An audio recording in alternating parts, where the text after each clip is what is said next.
खबरों में आगे बढ़ते हैं, बात करते हैं दिल्ली के विधानसभा चुनावों की। अगले साल ये चुनाव होने हैं। इसको देखते हुए बीजेपी ने 70 सीट के लिए करीब 230 उम्मीदवारों की लिस्ट तैयार की है। हर सीट के लिए 3 उम्मीदवारों के नाम तय किए गए हैं, जो पैनल्स को भेज दिया जाएगा। ऐसे में इसके बाद केंद्रीय चुनाव समिति इन नामों में से दिल्ली विधानसभा चुनाव के लिए उम्मीदवारों का ऐलान करेंगी। बीजेपी उम्मीदवारों के नामों का ऐलान अगले हफ्ते होने की संभावना व्यक्त की जा रही है। दिल्ली बीजेपी प्रभारी बैजयंत पांडा, 7 मौजूदा सांसद, पूर्व सांसद और संगठन के कद्दावर नेता जुटे। चुनाव समिति की पहली बैठक हुई और दिल्ली में आम आदमी पार्टी के किले को ढहाने पर चर्चा हुई। लेकिन केजरीवाल के सामने कौन का जवाब बीजेपी सामूहिक नेतृत्व में तलाश रही है। दिल्ली विधानसभा चुनाव में सीएम फेस को लेकर बीजेपी ने बड़ा निर्णय लिया है। बीजेपी ने फैसला किया है कि बिना चेहरे के वो चुनाव मैदान में जाएगी। भाजपा आम आदमी पार्टी सरकार के भ्रष्टाचार को ही मुख्य मुद्दा मानने वाली है और इसी पर उसका फोकस रहने वाला है। सूत्रों के हवाले से जो खबर आई है, उसका जवाब आम आदमी पार्टी पहले से ही बीजेपी से पूछ रही थी। फिर आप संयोजक अरविंद केजरीवाल ने इसे दोहराया है। तो ये तो बिना दूल्हे की बारात है।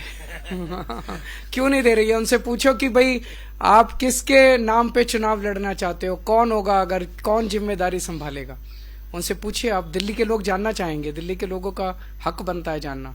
जनता के पाले में गेंद फेंक कर आप केजरीवाल वर्सेस कौन के जरिए अपने चुनावी कैंपेन को धार दे रही है। इस नैरेटिव का फायदा केजरीवाल को पिछले चुनाव में मिल चुका है। 2020 में बीजेपी ने चेहरे का ऐलान नहीं किया और उसे हार मिली।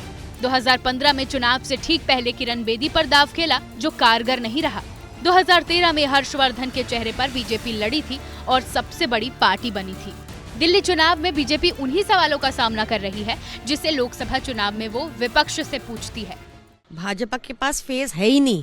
दूल्हा कौन है भाजपा बताए तो सही। इनके पास ना 70 कैंडिडेट है, ना सीएम फेस है, ना दिल्ली के लिए कोई विजन है, ना दिल्ली के लिए कोई प्लान है। बस एक ही चीज है, केजरीवाल को गाली निकालो, केजरीवाल को बदनाम करो।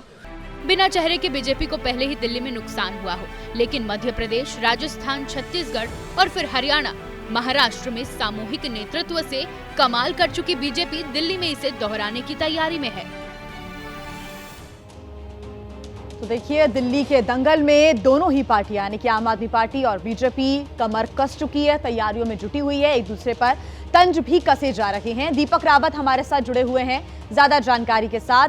दीपक, इंतजार यही किया जा रहा है कि कब बीजेपी अपने उम्मीदवारों की लिस्ट जारी करेगी, लेकिन आम आदमी पार्टी इस जो समय बीजेपी ले रही है इसका पूरा फायदा उठाते हुए तंज भी कस रही है कि ना तो इनके प्रत्याशियों की लिस्ट आ रही है और बिना चेहरे के ही मैदान में बीजेपी आने को मजबूर है क्योंकि इनके पास चेहरा नहीं है।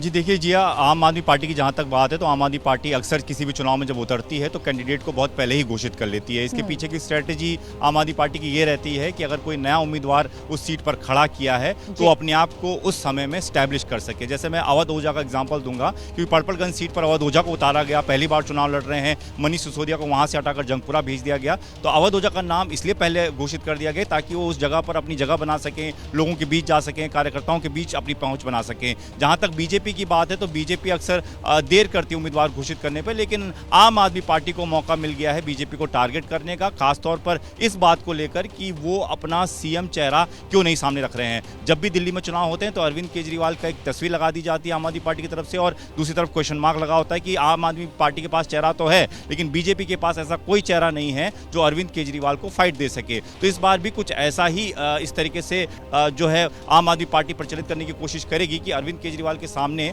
बीजेपी 10 साल में भी कोई चेहरा खड़ा नहीं कर पाई। यही वजह है कि इस बार भी बिना सीएम चेहरे के बीजेपी चुनाव मैदान में उतरने की तैयारी में है। और ये वजह है कि लगातार जो है अलग अलग मुद्दे उठाए जा रहे हैं, चाहे वो अंबेडकर से जुड़ा मुद्दा हो, चाहे वो पूर्वांचल से जुड़ा मुद्दा हो, क्योंकि ये दोनों मुद्दे ऐसे हैं जो कि एक बड़े वोट बैंक को अपनी तरफ खींचते हैं और अरविंद केजरीवाल उसी में लगातार कोशिश भी कर रहे हैं।